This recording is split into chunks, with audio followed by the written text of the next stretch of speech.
BNP chairperson ও সাবেক প্রধানমন্ত্রী বেগম খালেদা জিয়ার জ্ঞান থাকলেও তার শারীরিক অবস্থার তেমন উন্নতি হয়নি বলে জানিয়েছেন স্থায়ী কমিটির সদস্য মির্জা আব্বাস। আর ডক্টর মঈন খান জানান, বেগম জিয়াকে নিবিড় তত্ত্বাবধানে রেখে প্রয়োজনীয় চিকিৎসা দেয়া হচ্ছে। শুক্রবার রাতে বেগম খালেদা জিয়ার শারীরিক অবস্থার অবনতির খবরে এভারকেয়ার হাসপাতালে ছুটে যান বিএনপির শীর্ষস্থানীয় নেতারা। হাসপাতালে দেখতে গিয়েছিলেন আইন উপদেষ্টাও।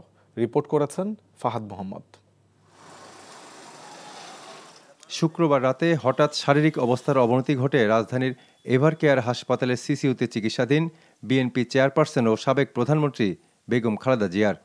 খবর শুনে রাতে হাসপাতালে ছুটে আসেন বিএনপি মহাসচিব মির্জা ফখরুল ইসলাম আলমগীর, স্থায়ী কমিটির সদস্য মির্জা আব্বাস, ডক্টর আব্দুল মঈন খান, আমির খসরু মাহমুদ চৌধুরী, সাবেক স্বরাষ্ট্রমন্ত্রী লুৎফুজ্জামান বাবর, সালাউদ্দিন কাদের চৌধুরীর ছেলে হুমায়ুন কাদের চৌধুরী সহ বিএনপি শীর্ষ নেতৃবৃন্দ। হাসপাতালে বেগম জিয়াকে দেখে বিএনপি নেতারা জানান, জ্ঞান থাকলেও বেগম জিয়ার শারীরিক অবস্থা তেমন উন্নতি হয়নি, প্রয়োজন আরও উন্নত চিকিৎসার। কতটুকু স্টেবল এটা ডাক্তাররা বলতে পারবে। যে অত্যাচারটা ওনার উপরে হয়েছে বিগত সরকারের সময়, তার রেজাল্ট আমরা এখন পাচ্ছি। এখন দেখতে পাচ্ছি তাকে ওনার এই ভালো থাকে এই খারাপ থাকে, এই ভালো থাকে এই খারাপ থাকে।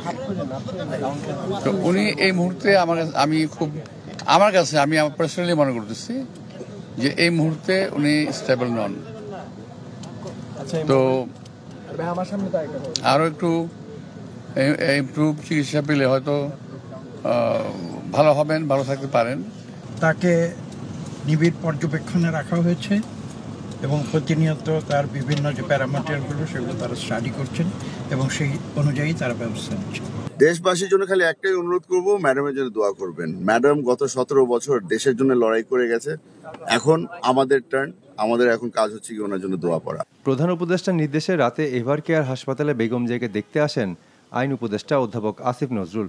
এ সময় তিনি বেগম জিয়ার চিকিৎসকদের সাথে কথা বলেন এবং তার স্বাস্থ্যের খোঁজখবর নেন। এদিকে বিএনপির পক্ষ থেকে বলা হয়েছে, বেগম খালেদা জিয়ার স্বাস্থ্য সংক্রান্ত বিষয়ে দায়িত্বশীলতা বজায় রেখে যাচাই বাছাই ছাড়া কোনো তথ্য প্রচার না করতে। পাশাপাশি হাসপাতালের ভেতরে নেতাকর্মীদের ভিড় না করার নির্দেশনা দেওয়া হয় দলের পক্ষ থেকে। Fahad Mohammad, NTV news, Dhaka.